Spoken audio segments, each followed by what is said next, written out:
What's up, everybody? This is Shannon here with Back to the Cardboard, and I appreciate you tuning in to me on this Thanksgiving Eve.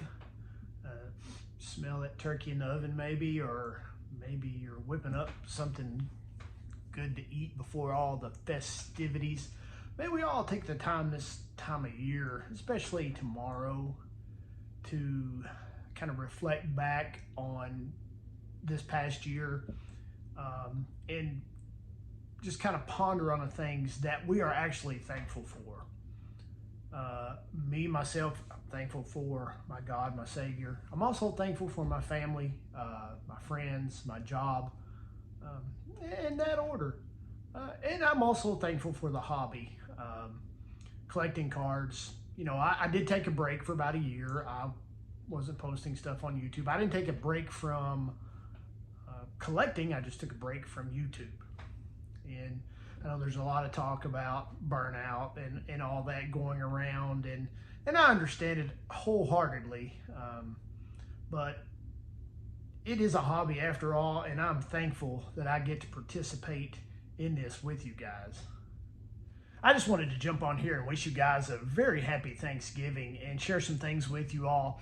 I've got a real cool magazine I want to share with you all, some cards, and I got a book I've been reading. It's called The Glory of Their Times by Lawrence Ritter, and it was written, I think, around 1966, and Mr. Ritter had went around and interviewed these aging baseball players from the turn of the century, the 1900 on, and man, it is awesome. I hardly can't put it down. It's a really good book. Most of you guys probably have heard of it, but I have not, and I've been reading it, and it is awesome. I would share it with you, but the dust cover didn't come on it. It looks like this right here. I'll put it up here. But if you get a chance, pick one of these up. They're fairly cheap, especially in paperback or soft cover, however you want to look at that. But this book is just, it's awesome. It really is. It's written from first-person accounts from the turn of the century in baseball, and it's really good. It really is. But anyway, let's turn this camera around and look at some cards real quick.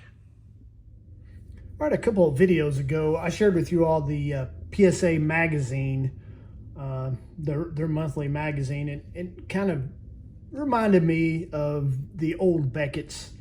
And I'm scrolling through eBay a couple days after that, and I ran across a lot of Beckett magazines, really cheap.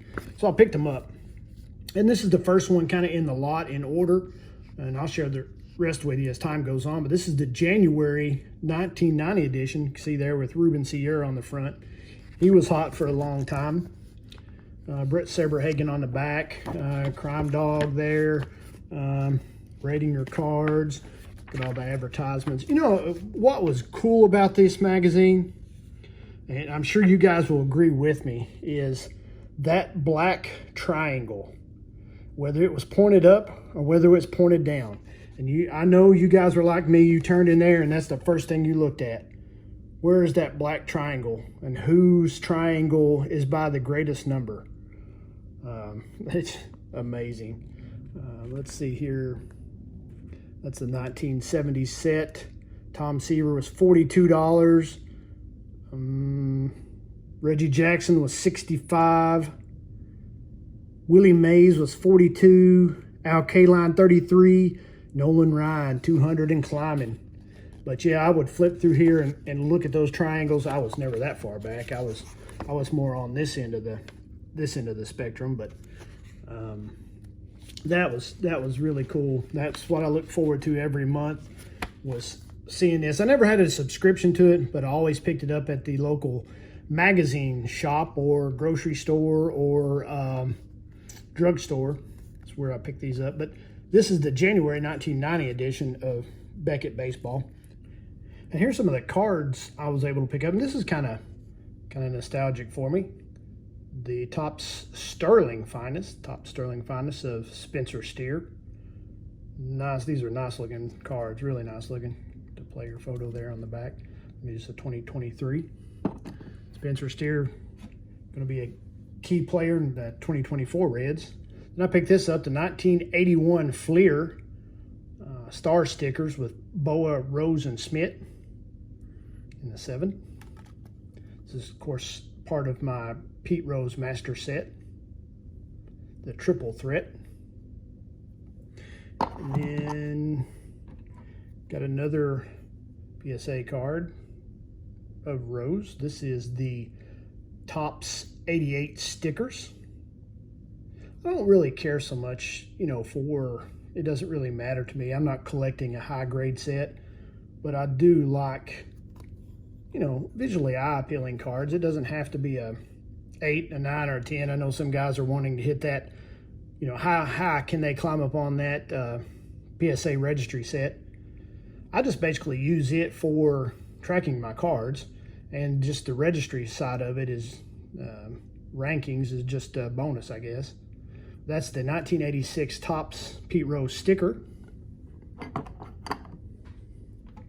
then this card here, talking about nostalgia and looking back, I'm sure a lot of you were probably like me back in the 80s, late 80s, early 90s. You were a TBS kid, Turner Broadcast System, and or is it station? Turner Broadcast Station. Ted Turner owned, and we didn't. I didn't have Valley Sports back then. I don't guess there was such a thing. Didn't get Reds on TV. Had to listen to them on the radio, and I did a lot. But as far as watching, man, TBS, WTBS, I watched the Braves a lot. And yes, I was a Braves fan back when I was younger, and still am. But more than a Braves fan, I was this guy's fan, Dale Murphy. I've got a small Murphy collection. I'm going to start concentrating on him some in 2024. But this was a pickup I made recently. Really cheap card, 82 Topps of the Murphster. And then something else from our registry set, picked this up, an 86 Topps George Foster. Got this really cheap. But this is also going towards my Foster collection. And then got this right here. This is, I like 3 cards of completing Morgan's basic Topps set. I think it's 83 and the 84 Topps that I like. But I just picked this up the other day when he was with the Oakland, or past Oakland Athletics. I guess they're now moving to Vegas. Is that right? Is that what I hear? What do y'all think about that? Sorry to hear about that, Tony, that your Aves are moving away. But you still have the Giants. And then, last but not least, I've got this right here, the 1975 Topps Reggie Jackson, another A's card. I really like this card. This one is fairly well centered. These are kind of hard to come by. Yeah, it's a 5, but man, sometimes I wonder about PSA where that's not nothing on the back. That's just steam from my hot hands. But that's the 75 Topps Reggie Jackson. Pretty well centered. I'm not a real big fan of the colors. I don't know who picked their color scheme out during 75, but not a big fan of it. I like the set and the photography and how it was laid out, and just the color scheme, this funky looking blue, and it's not even really a pumpkin orange. It's a hunter vest orange, maybe a little bit. See a crease down here in that bottom corner.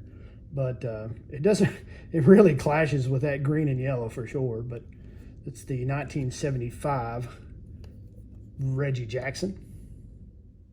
Hey, I hope you like some of that stuff I shared with you all. It's pretty exciting to me. Whether you like it or not, I would hope so, but it's pretty exciting to me. Pick up a Beckett if you can. Go back and look at those triangles. I don't know. That really brought back a warm and fuzzy, I guess you could say. But anyway, guys, hey, happy Thanksgiving, and remember, collect for just the love of collecting. Even if it's nostalgia that brings you to it, then hey, go for it. I mean, if it brings you joy, that's all that matters. But anyway, guys, happy Thanksgiving, and until next time, peace. Bye.